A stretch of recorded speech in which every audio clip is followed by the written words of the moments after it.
Okay, so Payday 3 has a massive opportunity right now, and if Starbreeze play their cards right, this has the potential to be the turning point the game so desperately needs. The game's most recent update introduced the Jacket character pack and Overskills System, and it was very well received by both returning players as well as those of us who never really left. On top of that, the game is currently free on PlayStation Plus, bringing a whole new wave of players. We don't know how many concurrent players there are on PlayStation at any given time, because those statistics aren't as readily available as the statistics for the amount of people playing on PC. But with nearly 50 million PS Plus subscribers as of March 2023, I think it's a pretty safe bet to imagine there's definitely at least a couple thousand more people with Payday 3 on their radar this February. Payday 3 will be free on PS Plus until the start of March. So until then, Starbreeze have a golden opportunity to not just get people involved with Payday 3 as it is today, but also get them excited for the future. With this influx of new PlayStation players as well as a bunch of returning players to check out the Jacket character pack, Starbreeze has a fantastic opportunity to reinvigorate the community around Payday 3, but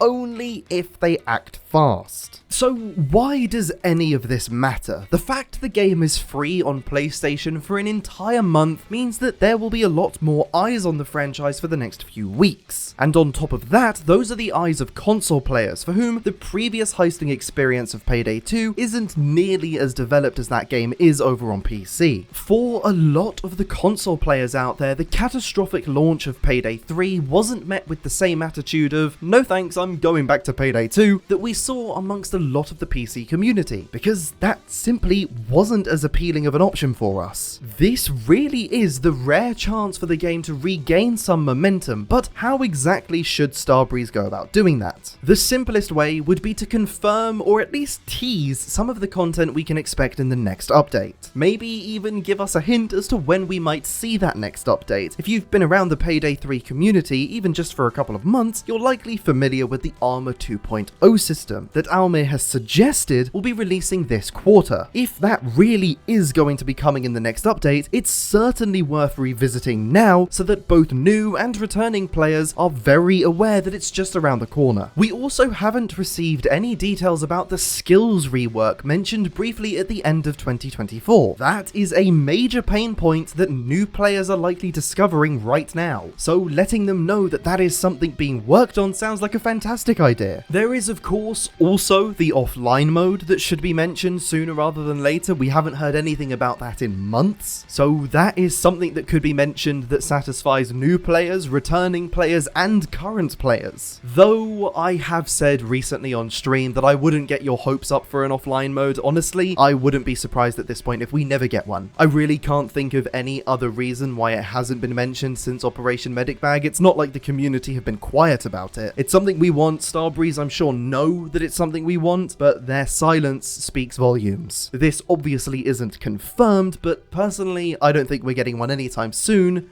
if ever. Taking this all one step further than just reiterating things that we already know for this new player base, I think this would be a perfect time to start teasing the next heist. I should clarify that I don't know anything about the next heist as a Starbreeze partner, so this isn't an attempt to drop hints at upcoming content. For all I know, there might never be another heist in Payday 3. I just find it hard to believe that the team isn't finished with the next heist almost 2 months after the last one released. I'm sure, or maybe I should say I hope, that there is some stuff they can start showing us sooner rather than later. And right now, this month, where people can pick up the game for free, seems like the perfect time to get that ball rolling. Players are significantly more likely to stay if they have an idea of what they're staying for. I am not asking for a full roadmap. In fact, that is something I really don't want. But a little tease to get the excitement going would be very nice. Even if it came in a simple form like a Gateway Report article. Anything would be appreciated, because right now, other than knowing that Armor 2.0 and a Skills Rework are in development, we have nothing to look forward to. We have no idea what's coming in the next update. We have some reasons to believe it could be Armor 2.0, but other than that, we really need something to be looking forward to. While we're on the subject of Payday 3's next heist, I've set the goal of reaching 3,000 subscribers before that next heist releases, whenever that may be. I thought that goal would be extremely difficult to reach, but we're currently less than 2 200 subscribers away, and we actually gained over 200 subscribers in the last 7 days. So thank you to everybody who's subscribed to the channel, and if you haven't yet and are enjoying this video, consider clicking that subscribe button. And don't forget to leave your suggestion for a Payday 3 challenge run in the comments, because if we hit 3,000 subscribers before the next heist releases, I'll be taking on the most liked challenge run suggestion from the comments, as well as the most commonly suggested one. If Starbreeze wants to keep players' attention going forward, but aren't necessarily in the position to announce the content coming to the game in the near future, I'd love to see something similar to what they did with the LMG and Touch the Sky back in Update 7. For those of you who may not remember, when Update 7 came out, the LMG was added to the weapons display in the panic room on Touch the Sky. This was such an excellent way of dropping a hint that that new weapon was just around the corner, and discovering that change remains one of my highlights of Payday 3's first year. To give you an example of something similar to this that Starbreeze could do, I'm going to throw an idea out there. Imagine if one day over the coming weeks, there was a small tweak to the Boys in Blue heist, where the screen in the briefing room was turned on for a change and actually displaying a demonstration clip about how the shield armor works. That is the new armor type coming alongside the Armor 2.0 system. Narratively, that could set up Armor 2.0 as some sort of new technology the police were getting their hands on, and you could even say that the police were receiving this technology as a direct response to the fact that the Payday gang are back in action. We could then have it explained to us that the Payday gang stole this new technology from the NYPD, and that's why we have it in game now. Something like that would make the game's world feel so much more alive than it currently does, and explain why the characters now have access to this new type of armor. I still think one of the biggest missed opportunities Payday 3 had last year was that they didn't add the ability to steal the LMG directly from the Touch the Sky heist. The way I envisioned it, the player wouldn't have access to the LMG until they've played the Touch the Sky heist once and stolen it directly from its display case. I think that would have been an incredibly unique and engaging way to see a new piece of content like that added to the game. If we run with the idea that Armor 2.0 is going to be something we steal from the police, which as a reminder is just something I'm suggesting, then maybe we would have to play Road Rage once to unlock the new armor, with the implication being that we've intercepted the shipment on its way to the NYPD. I know that at face value that is just repurposing content, but it adds almost an event to the Road Rage heist in the same way it would have for Touch the Sky. That not only incentivizes you to go back and play a heist you might not have played for a while with an actual reward, while also contributing to the world building and narrative, but, and I'm starting to go on a bit of a tangent here,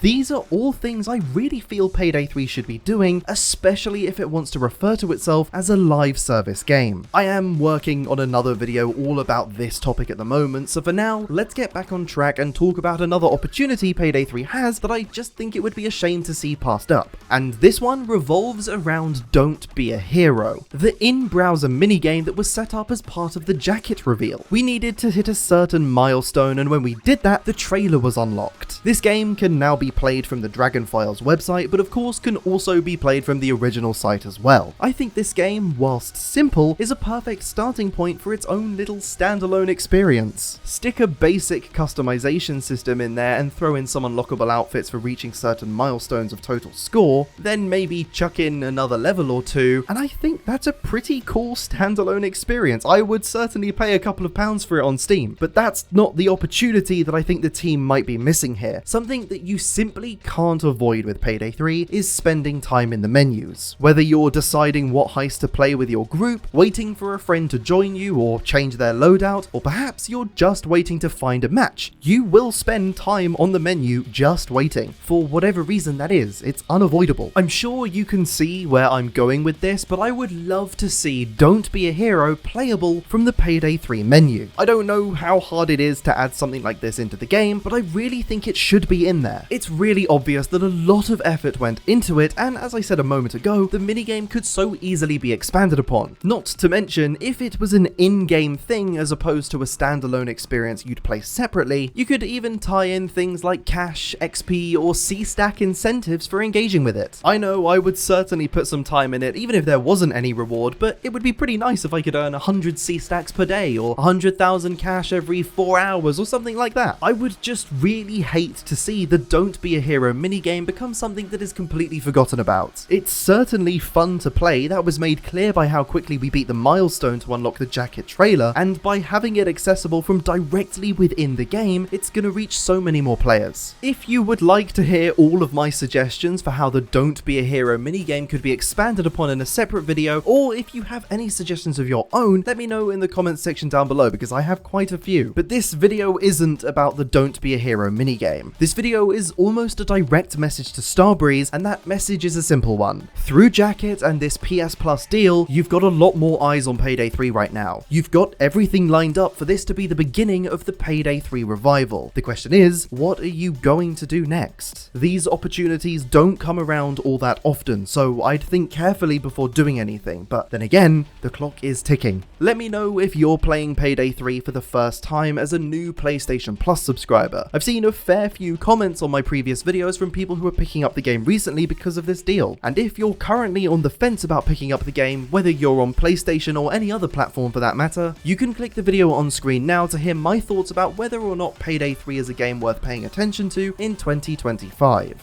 Thank you very much for watching, and I'll see you in the next video.